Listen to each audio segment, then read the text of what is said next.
What's up, guys? I hope you enjoyed that riding footage. That was just a quick little snip of me beating an AMG car out there on open road with my dream bike, the 2011 YZF R1. The best thing about it, guys, I got that bike for less than half of what it would have cost me at a dealer. So I'm going to show you what tools I use and how I do it. The main thing I use, I buy off of Copart. I bought 2 bikes so far. Each time I've ended up getting paid to ride motorcycles because I've sold my bikes and I always come out on top. So I'm going to show you how I do it and how you can get your dream bike faster, guys. So it's really exciting, so I hope you stick with me. I'm going to create a comprehensive guide. I'm going to walk you step by step what you need to do, what you need to look for, and what you need to get on your bike sooner. So check it out, guys. Alright, so we're going to jump right into it now, guys. So go to your browser and you're going to type in copart.com at the top. And what I'm going to show you first, guys, you're going to need to set up an account with Copart. It's very easy to do.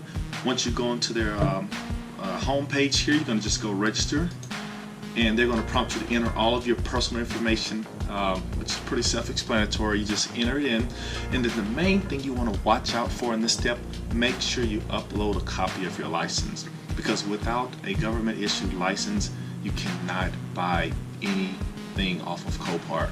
So just make sure you get them a picture. Just take it with your smartphone, and then you upload that picture, and it takes them a few days to process your application. And then once that is processed, you are a full-fledged member and you're ready to bid, guys. Alright, so let's continue on. After you have your Copart account created, you're going to go to your home page, and then the good thing about Copart is you don't need any money to start. They give you $1,000 of bidding power to start with, which isn't a whole lot, but it's better than nothing. So you're going to want to, as you look at bikes on Copart, you're going to want to add money to your account to increase your buying power. So the way that works, guys, is, for instance, I want to have bidding power of $5,000. You're going to need a 10% down payment on that amount of money, so you're going to have to put $500 down onto your Copart account. But the good thing about it is Copart is very trustworthy, guys. I've put in so much money into my Copart account, and everything is always refundable if you don't win the auction. So we're going to go take a quick look at that. I have my account signed in here. May blur out some of this information, but let's jump in there. So on the fees tab, alright, so for bid members, they give you another example of how the 10% deposit works.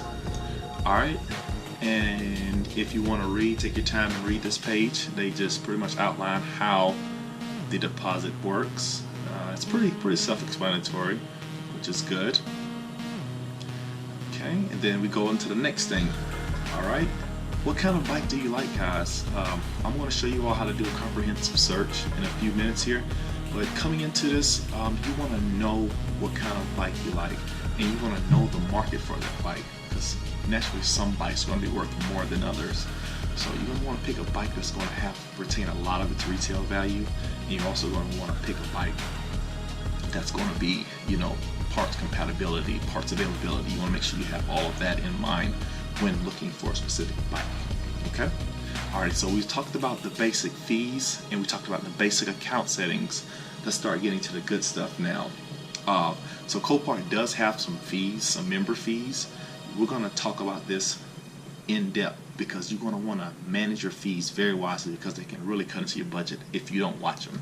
So let's head over right now, and they'll be under account settings tab, and you're going to go to member fees. You'll have access to this once you create your account on Copart.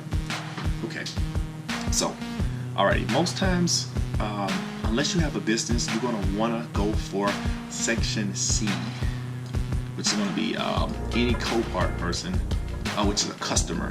So you don't need to register on a business license if you don't have a business. That's one mistake I made. Do not put a business name on there unless you actually have a business in your name. You're going to want to make sure to put your name only on there, because they're going to put whatever name is on the account on the title, and you can run into some issues with titling, and I'm going to make a separate video on that of how to convert a salvage title to a rebuilt title, because any vehicle bought off of Copart, granted some are clean title, but most will be a salvage title, which means that you're going to have to go through a repair process to get that bike registered and on the road. And I'm going to go through that in detail because that's going to be a separate video. I don't want this to go on too long. So let's look at these fees real quick. So fee C, we're a regular consumer who's a secure payment. Say for instance we win a bike for $3,000. Alrighty. So in section C, Copart is going to allocate a $600 Copart fee essentially. You can't get around it, guys. We just have to kind of bite the bullet on that one, and so add that to one fee. And look to your right also, Copart is going to assess a $59 gate fee. It kind of sucks that you have to pay to use their gate, but it's just the nature of the beast. We're going to have to get in there to pick up our motorcycle eventually. And one thing about it, guys, you want to make sure that you can pick up your bike after you win the bid. So they also have a storage fee. I've never had to deal with this because I go and pick up my bike immediately after I win the bid. Jump straight into it. And then they have another fee, which is going to be an internet bid fee. And it's just going to go in incremental amounts based off the sale price of the bike that you win. Okay, and then they're pretty much outlined here. So for instance, you have a $2,000 buy and there's a $59 fee assessed to that. And then you also it's going to go into different, if you are out of country, like Canadian locations. I'm not going to go into that because I don't have a lot of experience, but it's fully outlined on the web page. And that's just about it for fees, guys. Just make sure you monitor your fees really closely before making a purchase. Alright, let's go to the next thing. We're going to search. Alright, so the search box, you're going to have a full gambit of any bike imaginable. So let's search, for instance, my favorite bike, the YZF R1. And not to make this video really long, guys, I'm just going to do a quick overview. So here is a sweet bike. Looks like it's a 2016 YZF R1. This is very nice, guys. This is something that I would absolutely buy, because let's do a quick analysis of the pictures that are provided. Looks like they do provide the key there. That's a big thing. You want to make sure your bike has a key, because keys are very expensive for newer bikes. You don't want to have to deal with that. I'm just going through the pictures here. As you can see, that bike has a lot of tread on the tires, which is going to be good. You want to want that. It means that bike has most likely very low mileage. Usually provide the VIN number for you so you can look it up, see what kind of accident damage. This bike does not appear to be powered on, guys, so I mean, you're going to have to use your best judgment on that, but in this case, this bike has suffered very little damage. Let's see what the assessment is through Copart. Alrighty. So they're saying it's side damage, guys. So this bike was laid down. Let's see if we can find that damage, because I can't see any. Okay, we got a little rash there. Wow. This bike is very clean, guys. So there's a prime example right here. This bike right now, the current bid is $3,150, okay? And it's a pure sale. The way that works is, if you open this little task box, whatever that bike goes for at the end of the bid, that's what it sells for. And I don't see it has a minimum bid. So this will be something that you really want to look into if you're looking at getting a bike. I doubt this will go for very cheap, but hey, you never know, guys. Auctions, man, you'll be surprised. I didn't think I would get my bike for so cheap, because my R1, I was able to get that for a little over $3,000 after fees, which is incredible for a 2011 R1. And I also have another bike. I bought a 2011 SSR Rascal. Got that for $675, and after fees I came out only $1,000 for a really nice bike. I'm going to show you guys that in another video, but I just wanted to go through this really quick. And after that, they don't have a set date, I believe, because you see it has a future date. So this bike will auction off. They haven't released the auction date, so we'll just keep an eye out for that. And then last thing is step 6.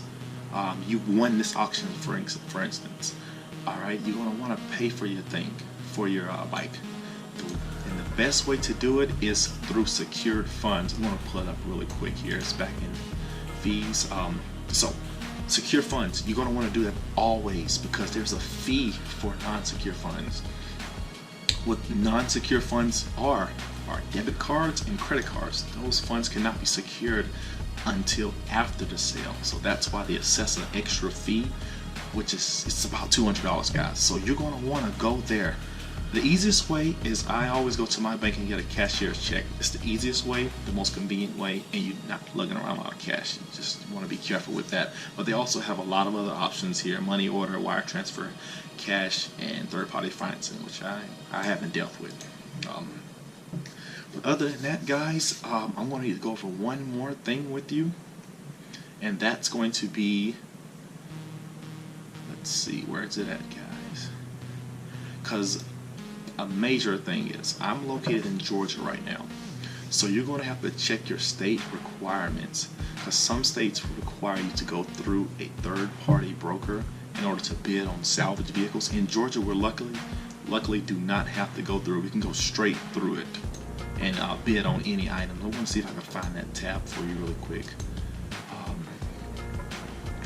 Not sure if they have it on here. I'm probably going to have the sub back in. Here we go, guys. Okay, so for instance, brokers. So some states, like I mentioned earlier, you have to have a broker. You can't just buy salvage lots. You're going to go through a private entity who's going to bid on your behalf for a small fee. But just read the fine print, guys. They provide a full listing of the rules. So for instance, let's jump here to the United States, Georgia. Just click that. So there you go. There you have it, guys. And it's going to outline everything that we need for Georgia to bid, which is very little. I will say I can't buy clean title vehicles without a broker, but hey, I get what I can take, guys. I'm just going to stick with that. But just go through and read that with your specific state. And if you have any questions, guys, feel free to drop some questions down below. I'm going to be available almost 24 hours a day checking that, guys. I'm going to respond to you immediately. And then, but other than that, guys, get your account set up, and I'm going to make a second video of what exactly to look for in a bike, because I don't want this video to be super long. It's going to take multiple videos to really get this technique down as far as how to get a bike at the best deal and avoid any pitfalls that can cost you big time over the long run. Hey guys, thanks for watching. I really appreciate it. Like, subscribe, just for more content. And I promise you, stick with me. This channel will be very rewarding for you in your motorcycle endeavors. Rashad out, guys.